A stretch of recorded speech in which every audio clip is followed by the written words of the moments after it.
मेरी तरफ देखो मैं क्या बोल रहा हूं। बहुत सारे दुख अभी आपके पास आई नहीं है, पर उन दुखों की प्राप्ति का चिंतन जारी है आपका। तुम दुखी प्रारंभ हो चुके हो। बहुत सारे दुख तुम्हारे सामने भी है ही नहीं है, और हो सकता तुम्हारा पुण्य तेज रहा, वे दुख आएंगे भी नहीं, तब भी जीव सोच करके पहले से ही दुखी प्रारंभ हो चुका है। ओहो हो, मतलब तुम आत्मा को सुख देना पसंद नहीं करते आप लोग। देश के जितने युवा हैं उन्हें मेरी बात सुनना चाहिए, मैं क्या बोल रहा हूं। बालको, अभी तुम्हारी शादी नहीं हुई बेटा, दुख तुम्हारे पास है नहीं है वो वाला, पर तुमने सोचना शुरू कर दिया है। और ये सोचते क्या, ट्रिपल सोचते लोग। होगी तो कैसी होगी, एक सोच। होगी तो मैं कैसे रहूंगा, दूसरा सोच। मैं उसको खुश कैसे रखूंगा, तीसरा सोच। चौथा सोच, मैं उसके साथ खुश कैसे रह सकता हूं। मतलब अभी कुछ भी सामने नहीं है, असत्य का चिंतन चल रहा है, असत्य का चिंतन चल रहा है, असत्य का चिंतन चल रहा है। वो असत्य के चिंतन में तुम सत्य को देख रहे हो, इससे तुम रो रहे हो। असत्य का चिंतन चल रहा है, असत्य के चिंतन में तुम सत्य देख रहे हो, तुम रो रहे हो। और माना कि किसी के दादा मर गए, अब यहां उनका असत्य हो गया, ठीक है, लेकिन उनके बारे में सोच सोच के रो रहा है, असत्य का चिंतन चल रहा है, रो रहा है। इसने भविष्य का असत्य के लिए रोया, भूत के असत्य के लिए रोया, वर्तमान को देख लेता तो वर्तमान बन जाता। रो रहा है जी, रो रहा है जी। अपने आप को खुश करने का आपके पास तरीका नहीं है। अध्यात्म कह रहा है अपने आप को प्रसन्न रखने की कला सीख लो। जितना आयु कर्म अवशेष है पीयूष, बालक अपने लिए सौंप दो, सौंप दो। मित्र विश्वास मानो। आपने आचार्य विमल सार का नाम सुना, देखा क्या? दर्शन किए, हमने भी दर्शन किए। पूरे देश को उन्होंने मंत्र बांटे, पूरे देश का कल्याण किया। जहां से निकलते थे मेला लग जाता था। जिनको दिए थे मंत्र उन्होंने उनका क्या किया? खुश हो गए, दुख मिट गए। क्या आज अंत में आचार्य महाराज की आयु को बचा पाए? क्या आचार्य विद्यासागर महाराज ने कितनी संस्थाएं खोल के दे दी देश को, समाज को। हर स्थान पर उन्होंने संस्थाएं खोल दी। उन्हें मालूम था एक कार्य मुझे करने योग्य नहीं है, तब भी उन्होंने सब समाज के लक्ष्य लेकर के उन्होंने किया। समाज ने क्या दिया? क्या आयु बढ़ा पाया कोई? इतने शिष्य बैठे रह गए, एक भी बचा पाया क्या? आचार्य विराग सागर ने ग्रंथ दिए, सबको दीक्षाएं दी, सब कुछ किया, क्या उनका शिष्य कोई आयु बढ़ा पाया? ये उन्हीं के साथ हुआ कि अपने साथ भी होगा? ऐसा मत सोच रहे कि उन्हीं के साथ हुआ। ऐसा सबके साथ होने वाला है। जब साथ होने वाला है तो मित्र अब अपना साथ क्यों छोड़ूं? अपने साथ क्यों छोड़ूं? जगत का साथ छूटे छूट जाने दो, लेकिन अपना साथ मत छोड़ो। और वह सिद्धारिया वो जाया साउ पंच परमिठी तीरी ही चिट्ठी आदा तम्मा आदाओ में शरणम। और सिद्धा चपाद्य साधु पंच परमिष्ठी मेरी आत्मा नहीं ठहरते हैं, इसलिए मेरी आत्मा में शरण है। रण तम बट्टई अप्पा मोतु अनितम्मी तम्मा तत्ती मुझो वुदियु मोकस कारणम आदा। रत्नात्रय आत्मा को छोड़कर कहीं नहीं होता है, इसे तीनों से युक्त मेरी आत्मा ही मेरी रत्नात्रय धर्म है।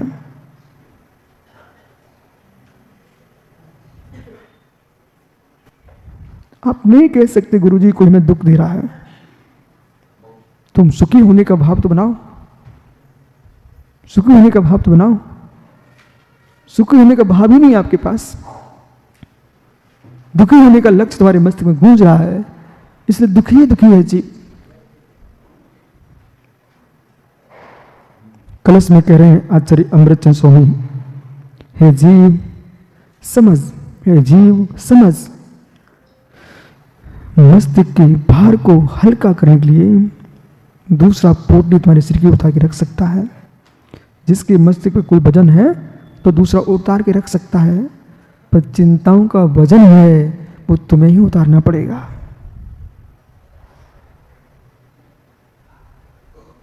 दो तीन सूत्र याद कर लो ना, जो है सो हटाओ, देखो जानो जाने दो, देखो जाने जाने दो। 1 मिनट में सिर हल्का होता तुम्हारा। राग हटाओ, कष्ट मिटाओ, राग हटाओ, कष्ट मिटाओ। कहो कहो भैया जिनेश्वर, ऐसा है कि आत्मा की जो स्वतंत्रता है इसको गहरे में समझ ले जीव। वसुंधरा पर, इस अग्नि तल पर कोई क्लेश ही नहीं है।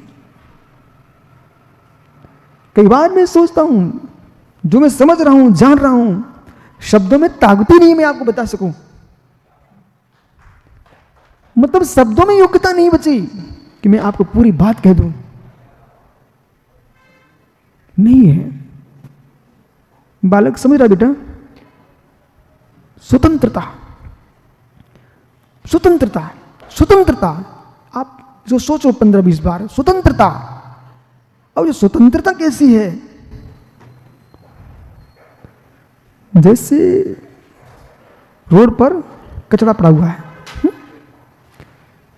ट्रक निकल गया उसके ऊपर से, तुम्हें कोई मतलब नहीं। उसके ऊपर से गाय बैल भैंस निकल गए, तो कोई मतलब नहीं है। कोई व्यक्ति उसमें आग लगा के चला गया, तुम्हें कोई मतलब नहीं है। जैसे मार्ग के कचड़े पर तुम्हें कोई मतलब नहीं है, ऐसे जगत के इस मार्ग पर जो जो दिख रहा है तुम्हें कोई मतलब मत रखो। आनंद ही आनंद है।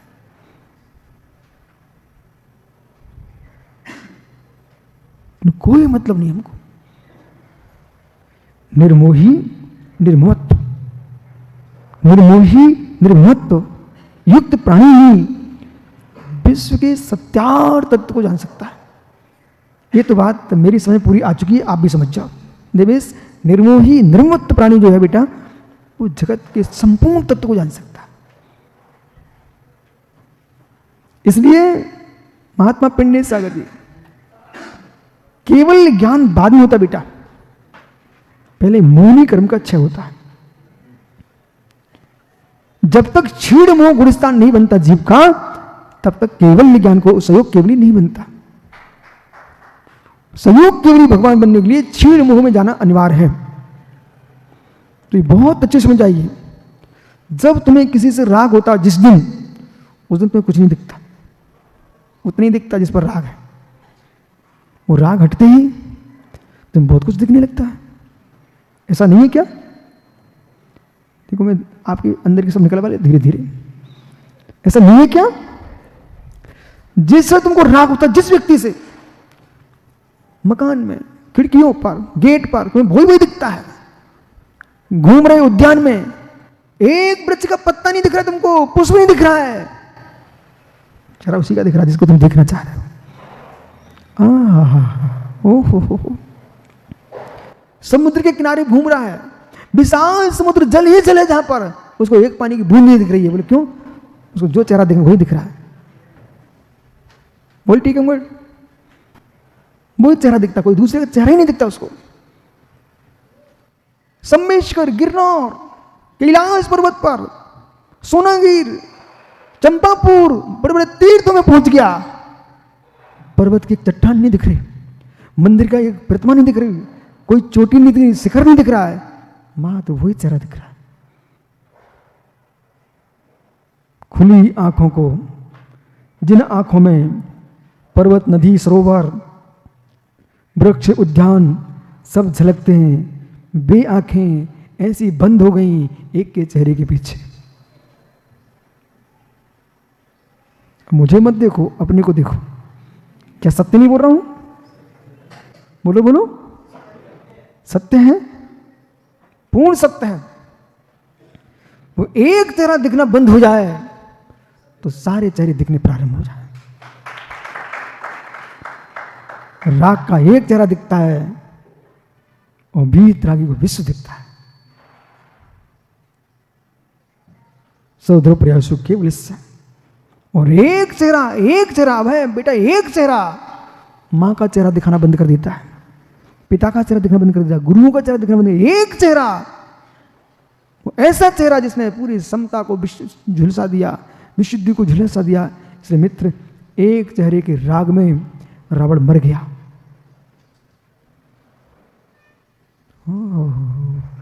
अब समझ में आया आपको? एक चेहरे के राग में रावण, जिस चेहरे के लिए मर गया बेचारा, उस चेहरे ने रावण का चेहरा ही नहीं देखा। जिस चेहरे के लिए रावण मर गया, उस चेहरे ने चेहरा नहीं देखा, लेकिन रावण तू मर गया। आचार्य अमृतचंद स्वामी कह रहे हैं 55वें कलश में, इसलिए ज्ञानी जो राग दौड़ रहा है, जो राग दौड़ रहा है, इसे बचा लीजिए, खींच लीजिए। आ संसारत एव धावति परम कुर्वे में उच्च कही दुर्वारम नमो नामि महांकार रूपम तमः तद्भूतात् परिग्रहेण विलयम यद्देकवारं ब्रजे तत्किं ज्ञान घनस्य बंध मोहो भूयो वेत्तात्मनः।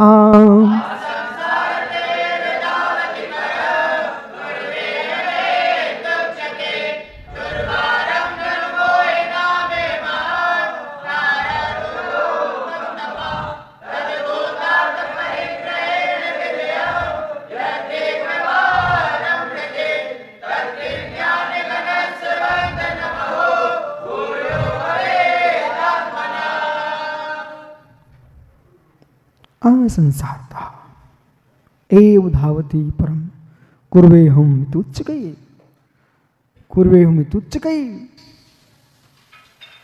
देखो मित्रों, मैं मित्र कह रहा हूं आपसे, देखो मित्रों, यदि आपको शांति चाहिए, सुख चाहिए, तो इस कलश को समझिए। वो घर में तड़प तड़प के मरना है तो भाई इसके अर्थ को मत समझिए। प्रोफेसर साहब, मित्र, आप भाग्यवान हो, वृद्ध माता पिता पुत्र पुत्रियां सबके साथ आप जी रहे हो, फिर भी आप अकेले जियो, अकेले जियो। क्यों? 24 घंटे में से 1 मिनट मात्र अपने को दे सकते आप लोग। 24 घंटे में सागर मात्र 1 मिनट अपने को दे सकते क्या आप? मात्र 1 मिनट, पूरा दिन नहीं मांग रहा हूं, मात्र 1 मिनट। भैया भिलाई 1 मिनट मात्र अपने लिए दे सकते तो बैठो। फिर उस मिनट में, उस 1 मिनट में पुत्र नहीं आना चाहिए, पिता नहीं आना चाहिए, भाई बंधु पतु पति पत्नी कुछ भी नहीं आना चाहिए, यहां तक कि आपका स्वयं का शरीर भी नहीं आना चाहिए। और शरीर तो छोड़िए, भगवान भी नहीं आना चाहिए। हैं? हाँ, भगवान भी नहीं आना चाहिए। हाँ, जब भगवान नहीं आना चाहिए, फिर भगवान को कैसे बुला सकता हूं? तो कौन आए? कौन आए? देखो मां, चाहे आप बर्फी बना के खा लो, जलेबी बना के खा लो, रसगुल्ले बना के खा लो, खीर बना के खा लो, कुछ भी बना के खा लो, परंतु शुद्ध शक्कर मुख में डालने का जो स्वाद होता है वो उनमें है। सब हिंदी समझ रहे हैं, मेरी बात समझ में क्या बोल रहा हूं? शुद्ध शक्कर मुख में डालने पर जो स्वाद आता है वो जलेबी का स्वाद है क्या? वैसा मिश्र मुक्ति बूंदी के लड्डू का स्वाद है क्या? मिश्र। जो शुद्ध शक्कर का स्वाद है उसमें कोई मिलावट नहीं है, वो अलग ही है, बराबर। अब चाहे तुम शक्कर को रबड़ी में मिला के खाओ, चाहे खीर में मिला के खाओ, चाहे कोई मिष्ठान बनाओ, चाहे मीठा बनाओ, कुछ भी बनाओ आप, पेड़े बना, परंतु उसमें मिश्र है।